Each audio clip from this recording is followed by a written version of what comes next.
सुबह नौकरी पे जाना था, लेकिन नौकरी पे गए नहीं दोबारा, क्योंकि मुझे लगा यार ये मेरे मतलब का काम नहीं है, मैं ये काम नहीं कर सकता। सो ज़िंदगी की पहली और आखिरी नौकरी 2,000 रुपये की थी, जिससे अपना करियर शुरू किया। कोचिंग इंस्टीट्यूट शुरू किया, पढ़ाता था बहुत सारे स्टूडेंट्स को। स्टूडेंट्स पढ़ते थे मेरे पास अकाउंटेंसी, मैथमेटिक्स और ये सब students, economics, cost accounting, taxation, ये सब पढ़ाता था। तो करीब करीब 3 साल 3.5 साल पढ़ाया, फिर वहाँ मन नहीं लगा। और मन तो मेरा वैसे ही बहुत डावाडोल हो जाता है, जब मन भर जाता है तो मैं चीज़ फिर छोड़ देता हूँ। तो 3-3.5 साल पढ़ाने के बाद मन नहीं लगा, तो 2001 में सेल्स इंडस्ट्री में कूद गया। और 2001 में जब सेल्स में आया तो लोगों से, अलग अलग तरह के लोगों से मिलने का मौका मिला, अलग अलग लोगों से बात करने का मौका मिला। 2001 से अभी 2021 आ गया है, तो करीब करीब 20 साल इस इंडस्ट्री में मुझे हो गए हैं, सेल्स इंडस्ट्री के अंदर जिसमें मैं हूँ। और 20 साल में हज़ारों नहीं लाखों लोगों से मिला हूँ।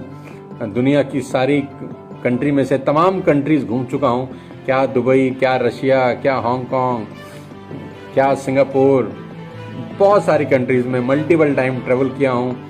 कभी ज़िंदगी में सोचा नहीं था कि इतना घूमने का मौका मिलेगा, लेकिन बहुत कुछ किया है यार। 20-21 साल के अंदर बहुत कुछ सीखा है। इस दुनिया ने सारा बहुत कुछ सिखाया है। दुनिया बहुत कमीनी है भाई, बहुत कुछ सिखा देती है आपको। कहते हैं कि सड़क की ठोकरें जितना सिखाती हैं, उतना सिखाना तो स्कूल में भी नहीं होता, ना एजुकेशन इंस्टीट्यूट में होता है। सबसे ज़्यादा आप सीखते हैं सड़क पर ठोकरें खाकर। तो 20 साल से ठुक रहा हूँ, ठोकरें खा रहा हूँ सड़क पे, और धीरे धीरे सीख रहा हूँ ज़िंदगी को। और तजुर्बा लेते लेते आज यहाँ तक पहुँच गया हूँ। पिछले 5-5.5 साल से कॉर्पोरेट ट्रेनिंग्स कर रहा हूँ, और दुनिया की टॉप मोस्ट कंपनीज, हिंदुस्तान की खास तौर पे टॉप मोस्ट कंपनीज के लिए प्रोग्राम करता हूँ। आज की डेट में आप सब जानते ही हैं। तो बहुत सारी चीज़ें हैं मेरे पास आपको डिस्कस करने के लिए, बताने के लिए, लेकिन कुछ 2-4 बातें अपने एक्सपीरियंस से अब आया हूँ तो कुछ ज़रूर कह के जाऊँगा, आपको बताऊँगा। जितने भी लोग मुझे इंस्टाग्राम पे लाइव सुन रहे हैं मेरे दोस्त, हमेशा एक बात ध्यान रखना कि ज़िंदगी अपने हिसाब से जीना, बस जो खुद को अच्छा लगे वो करना।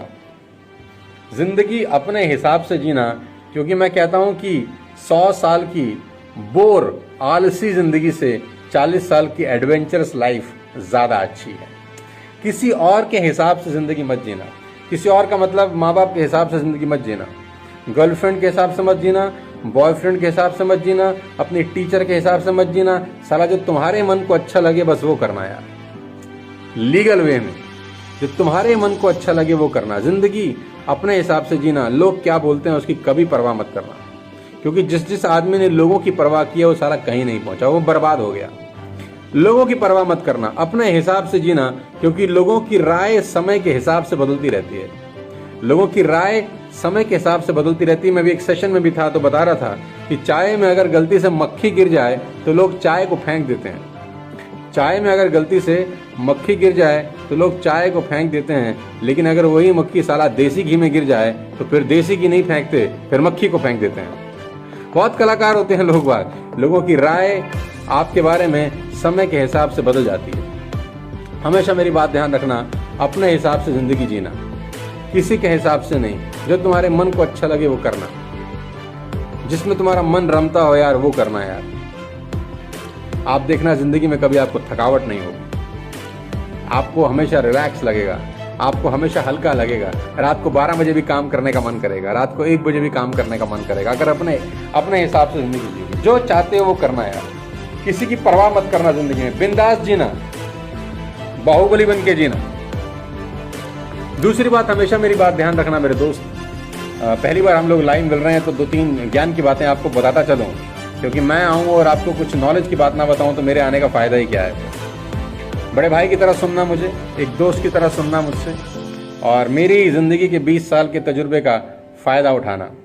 दूसरी बात, हमेशा मेरी ध्यान रखना मेरे दोस्त की वैल्यू बनाना, अपनी कीमत बड़ी करना यार। क्योंकि आप कौन हो ये इम्पोर्टेंट नहीं है यार, आपकी क्या वैल्यू है ये इम्पोर्टेंट है। आप कौन हो, कैसे दिखते हो, रंग कैसा है, अंग्रेजी आती है कि नहीं आती, वोकैबुलरी कितनी अच्छी है, कितने बड़े फैमिली से आते हो, आपका एजुकेशन क्या है, साला कोई मैटर नहीं करता। एक चीज तो अपनी वैल्यू बनाना मेरे दोस्त, रास्ते से आप जा रहे हो और आपको भगवान राम की मिट्टी की मूर्ति मिल जाए तो शायद आप उठा के नहीं लाओगे, और रास्ते से आप जा रहे हो और आपको महाराजा रावण की सोने की मूर्ति मिल जाए तो आप उठा के ले आओगे। आप कौन हो ये इंपॉर्टेंट नहीं है, आपकी क्या वैल्यू है साला ये इंपॉर्टेंट है बाजार में।